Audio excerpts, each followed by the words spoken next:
estamos en comunicación telefónica con Isaac Humala, que ha accedido a esta invitación del vuelo. Don Isaac, ¿cómo está? Bienvenido. Bien, bien, gracias, muchas gracias. Presto a contestar sus preguntas. Cómo no, supongo que usted ha visto mucho a su hijo Antauro desde el momento de su liberación. ¿Cómo lo ha encontrado? Bueno, lo encuentro no muy bien, porque durante el tiempo que ha estado en Piedras Gordas 2, había sido prácticamente aislado de libros, de periódicos, de televisión, de radio. Entonces está totalmente desactualizado. Entonces tiene que, por otra parte, eso le ha afectado también en la salud. Entonces necesita también chequearse. Entonces, como lo dijo en su manifestación en la puerta de la cárcel, dijo, bueno, tiene que reencontrarse con su familia, tranquilizarse, chequearse la salud, ¿no? Y bueno, eso tiene que tomarle un tiempo y sobre todo ponerse a tono, porque le sacaron del tiempo y de la comunicación, estuvo aislado completamente. Y en términos de ánimo, ¿cómo lo ha encontrado? Bueno, como digo, de salud en general está bien. Y justamente para empezar a reorientarlo, ¿no? Y hoy día está saliendo un artículo mío, que no es mío, sino es del Instituto de Estudios Geopolíticos, que enfoca la política nacional desde el punto de vista del Perú profundo, ¿no? Sí. Ahí tengo todos los miércoles se publica. En el Diario Expreso, lo he leído, sí. Entonces, hoy día está ahí empezándose la orientación. Allí se está sosteniendo que el Perú ha sido notificado por la ONU el 21 de abril en Palacio de acá, por la señora Bachelet, enviada especial de la ONU, notificar al Perú que se ha convertido ya de Estado de Derecho en Estado de antiderecho. Sí, he leído su artículo, señor Isaac, he leído su artículo, pero también he leído el discurso de la señora Bachelet que está publicado en su institución y no dice exactamente que el país se haya convertido en un Estado antiderechos. Lo que dice es que la polarización, lo estoy leyendo textualmente, se ha profundizado en los últimos meses y hay indicios preocupantes de que los movimientos antiderechos están ganando terreno. Y cuando habla de los movimientos antiderechos, se refiere a los movimientos que están en contra de los migrantes, en contra de la inclusión de personas LGTB+, se refiere a ese tipo de movimientos. Por eso, pues, lo que está diciendo ahí, bueno, es lo siguiente, que por ley, lo que sea, el Perú ya definió en elecciones limpias, certificadas internacional, nacionalmente, el 21, en el 2021, ya se definió hasta el 2026 quién es el gobierno, quién es el Congreso, ¿no? Sí. Pero los que han perdido no reconocen eso y están clamando nuevas elecciones. Y parece que la mayoría nacional, la prensa, todo estuvieran ya opinando por nuevas elecciones. Eso ya es antiderecho, porque el derecho es respetar su constitución. El que perdió, perdió, el que ganó, ganó. El que perdió debe procurar ganar en la próxima batalla, pero no a su antojo exigir al país que haga otras elecciones. Entonces eso ya no es un Estado de derecho, es un Estado de capricho, que han denominado, que han creado la palabra Estado antiderecho. Esa es la negación total.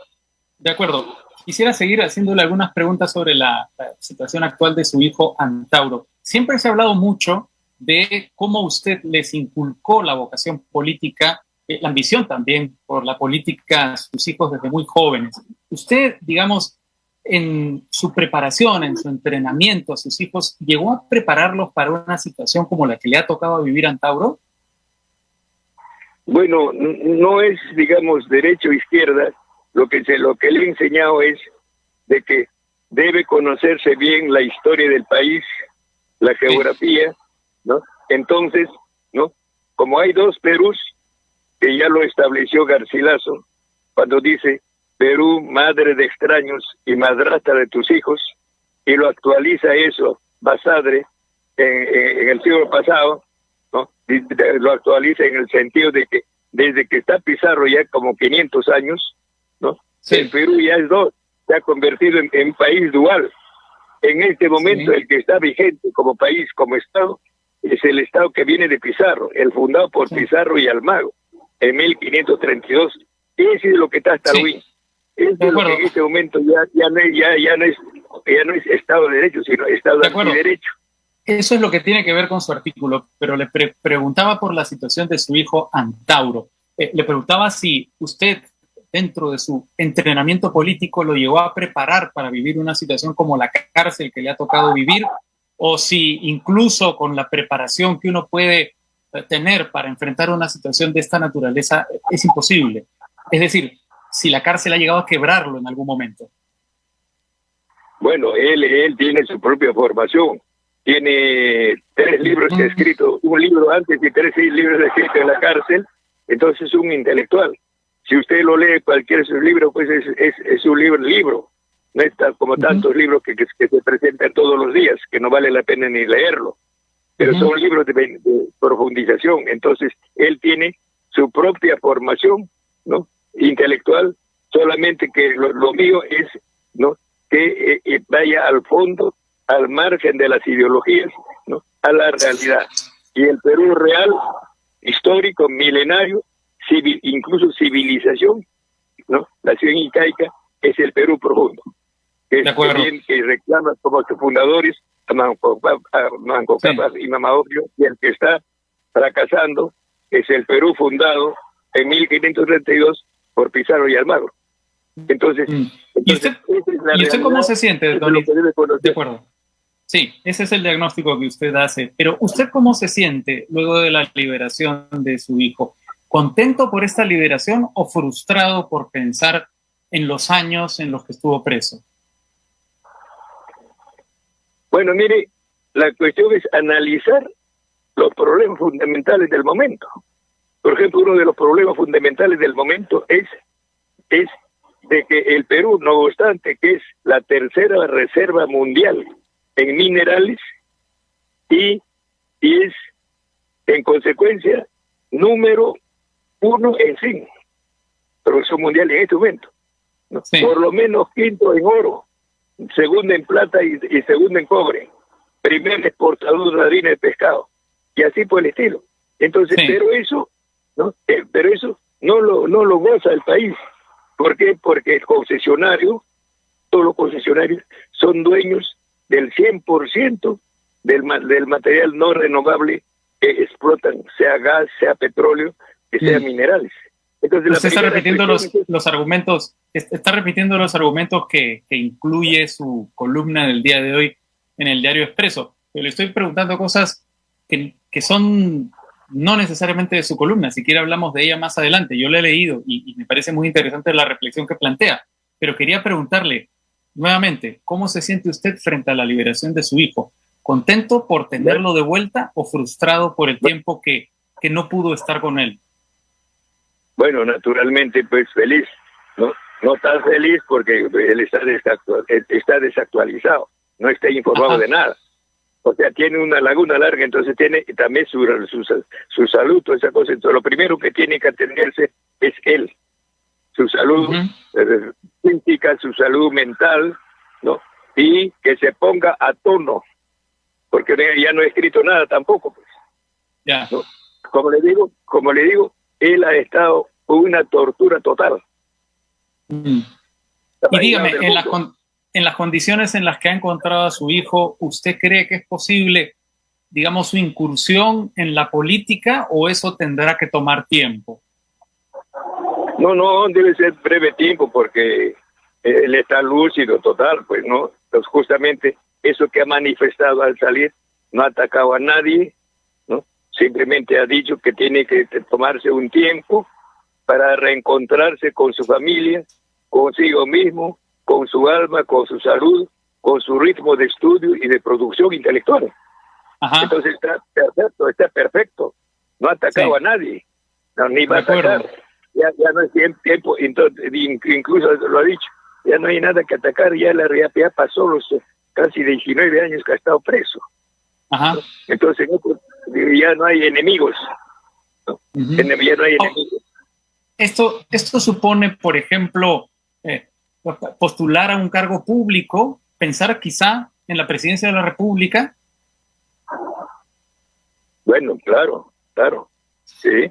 O sea, bueno, con todo lo que se ve, por su declaración, el hombre está sano, está íntegro, pero hay que chequearse. Hay que chequear. Tiene lagunas, dice. ¿Son permanentes o son eventuales, nada más? ¿Cómo?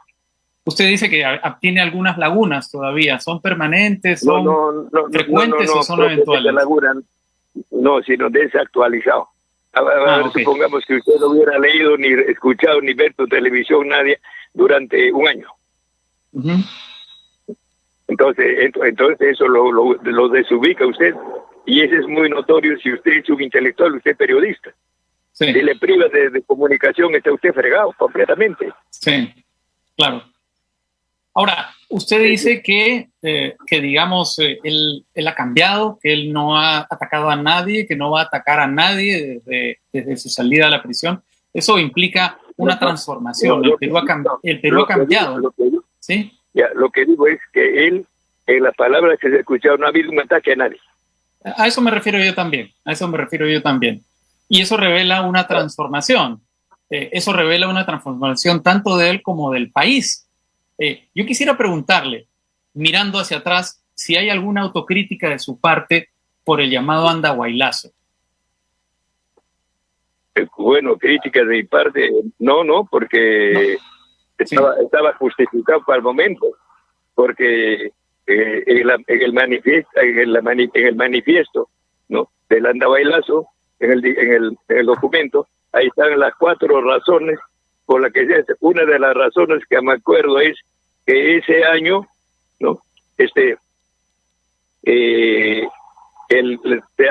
país destruyó el aerocontinente, aduciendo que eran narcotraficantes los dueños, lo liquidó para entregárselo eso a LAN Chile.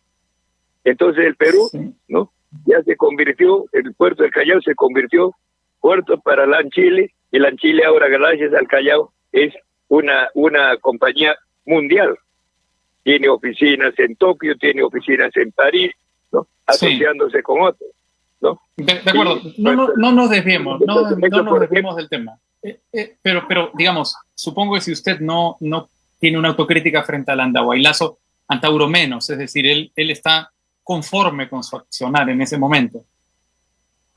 Bueno, claro, era justamente para que el Perú, ¿no?, tenga su aviación, ¿no?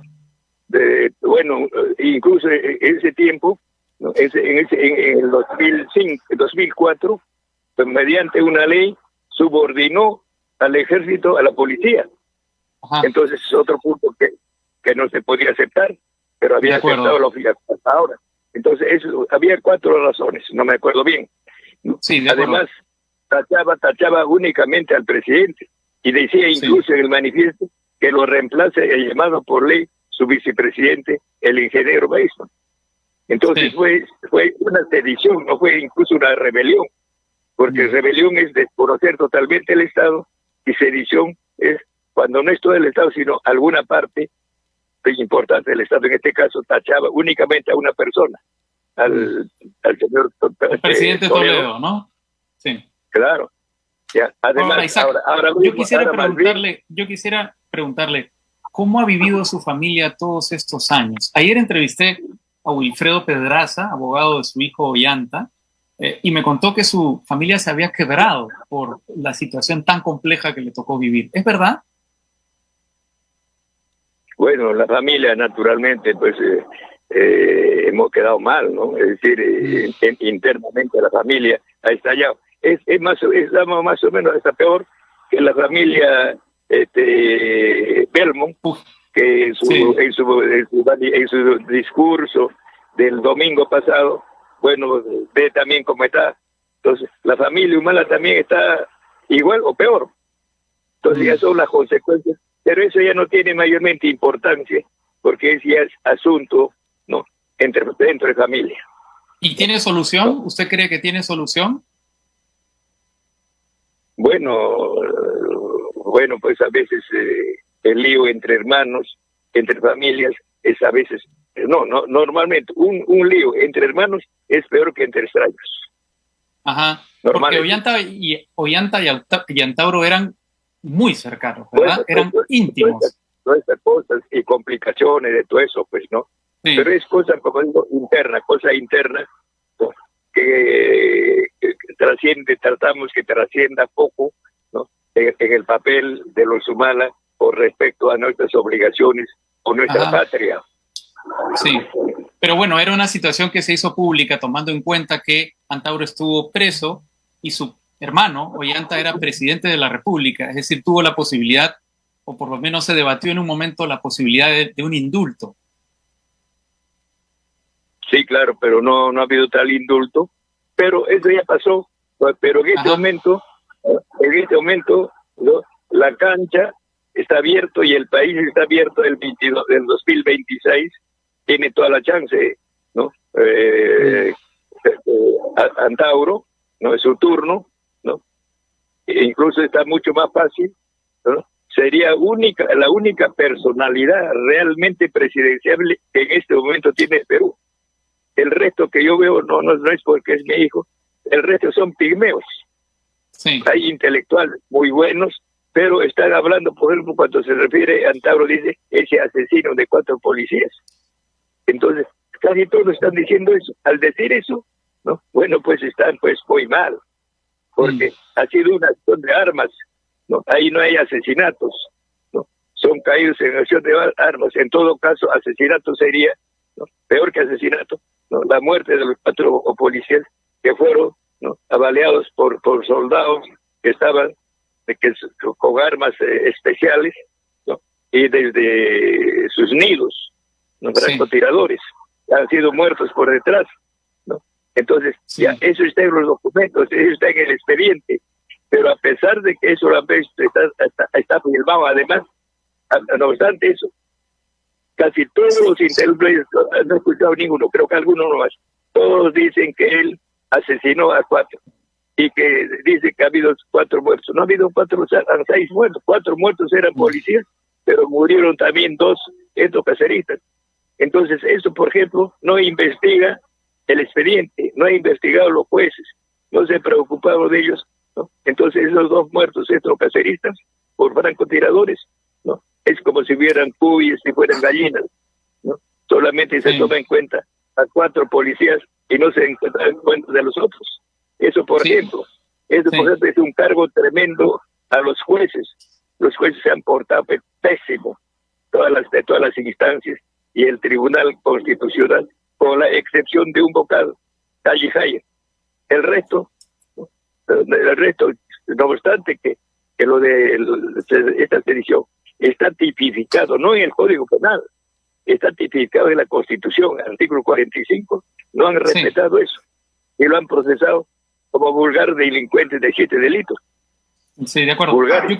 Yo quisiera cerrar este capítulo de la relación familiar preguntándole si han hablado ya Antauro y Ollanta y si sabe cómo ha tomado Ollanta la liberación de su hermano. Bueno, tampoco se ha pronunciado, que yo no he leído. Como digo, la familia, como si estuviéramos de acuerdo, ¿no? Creo que estamos coincidiendo, ya el pasado pasó, ¿no? Lo patriótico. Pero han hablado, ellos han hablado, ¿han tenido alguna comunicación ellos? ¿Cómo? ¿Han tenido alguna comunicación ellos? No sé, no ha tenido, porque él era prácticamente solo. No, yo almorcé, tomé desayuno ayer con mi hijo, su esposa, ¿no? Y personas muy cercanas, ¿no? Y ahora también estoy yendo a un almuerzo, ¿no? Con mi hijo, ¿no? Y bueno, y familia, etcétera, ¿no? Pero todavía no está pues en reposo, ¿no?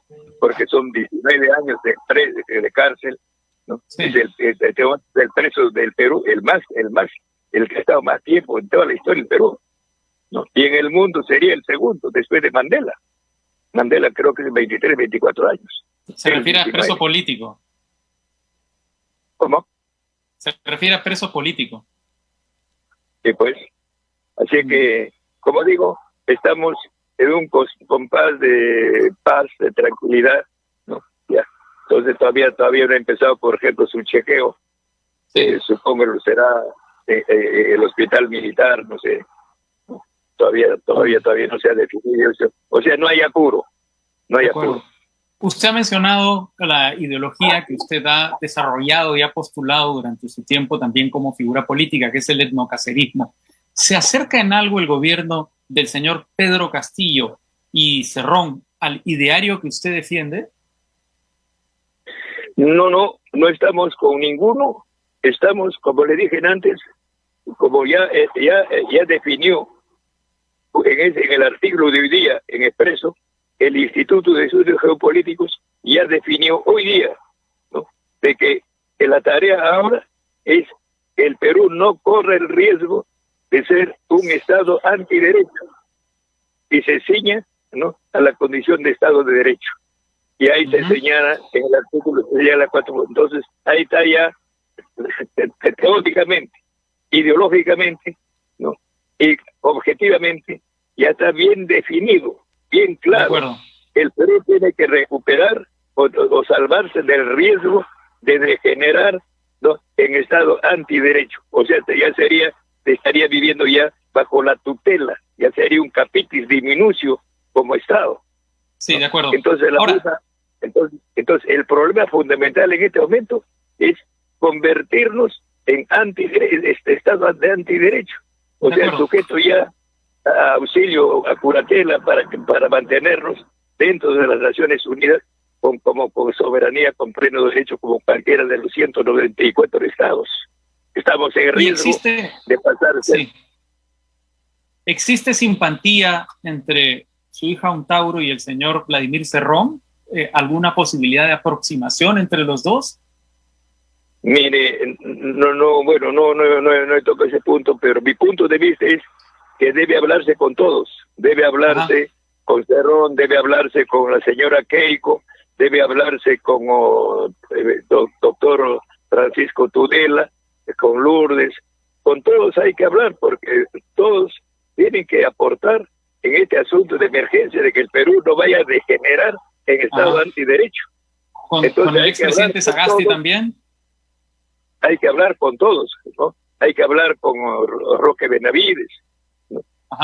Por Roque Benavides, ya tenemos un gesto que nos sabe de que él debía también buena suma al Estado, ya no debe, ya ha pagado todo, no debe ni medio, ¿no? En cambio otros siguen pagando. Una última pregunta, señor Isaac. Digamos, he mencionado el etnocacerismo, que tiene una serie de pautas: la reafirmación de la identidad andina y la conformación de un Estado que abarque los antiguos territorios de Perú y Bolivia, la nacionalización de la industria peruana, la legalización del cultivo de la coca, la recuperación de Arica y Tarapacá, hacer frente a la amenaza chilena, el quechua como idioma obligatorio junto al español, y dos referencias históricas que son Andrés Avelino Cáceres y Juan Velasco Alvarado. Esto en términos muy generales. Estos son los postulados originarios del etnocacerismo. Pero como lo hemos conversado, el Perú ha cambiado mucho en estos años. ¿Ha cambiado en algo los postulados del etnocacerismo? Bueno, el etnocacerismo continúa porque es, en cierta forma, ¿no?, la fuerza armada, digamos, entre comillas, ¿no?, del Perú profundo. El Perú profundo también siempre ha tenido, desde la conquista, siempre ha habido resistencia del Perú profundo. No ha claudicado nunca, ¿no? Por ejemplo, las guerrillas en la batalla de Junín, a las órdenes de Bolívar fue derrotado. El que ganó fue la caballería indígena, ¿no? Es la que ya había perdido, estaban corriendo ya el ejército regular, tanto el argentino como el peruano, la caballería, y salvó. En concreto, entonces, no se ha movido el etnocacerismo, sigue pensando y sigue planteando lo mismo que hace 20 años. Ya, mire, como estamos al borde de la autopista, ¿no? Sí. A veces no le capto bien, por ejemplo, esta última pregunta, no le he captado. No hay problema, se la repito. En concreto, entonces, el etnocacerismo no ha evolucionado, no se ha transformado, sigue siendo el mismo que hace 20 años, tiene los mismos postulados. Bueno, no, porque esa vez capaz han pasado 20 años, con prácticamente casi 20 años desde el 2005, ¿no? Entonces el etnocacerismo, pero el etnocacerismo esto es fiel, ¿no?, a la doctrina del general Andrés Avelino Cáceres, ¿no?, que en condiciones de que el ejército había sido físicamente destruido, la marina físicamente destruido por Chile, ¿no?, en la guerra. Y entonces, de hecho ya no tenía la Fuerza Armada del Perú.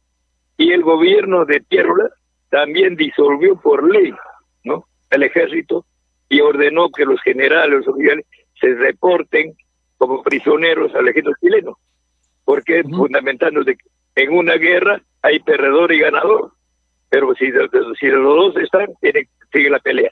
Entonces el Perú ya no debe ensangrentarse, era la teoría de Piérola, pero en esas condiciones Cáceres quiere continuar. Entonces por eso forma la doctrina: guerra en condiciones especiales de montaña andina. ¿Por qué? Porque físicamente no hay el ejército. Y legalmente también está disuelto, no hay. En esas condiciones, guerra de guerrilla, ¿no? Claro. Entonces, el Perú profundo, o sea, la sierra recién sale ahí, porque todo ha sido en la costa. Y la costa, ¿no?, estaba por Chile. El presidente del Perú, Mariano Ignacio Prado, era chileno, militar en ejercicio, presidente del Perú. El que me lo va a reemplazar, Piérola, también es pro-chileno, anti-peruano, ¿no? Entonces, el etnocacerismo es eso. Andrés Avelino Cáceres, quechua hablante, y hasta su señora, ¿no?, está también, ¿no?, en la retaguardia, ¿no?, detrás de su marido, junto con la Ramona, de la primera Ramona, una aristócrata y peña. Sí. Aurora de acuerdo, Moreno. Isaac Humala. Muchas gracias por su participación en Al Vuelo, muchas gracias por esta lección de historia sobre la campaña de la Breña, y vamos a ver en qué se traduce el paso de los años sobre el etnocacerismo. Un saludo y ojalá podamos volver a conversar pronto. Que esté muy bien.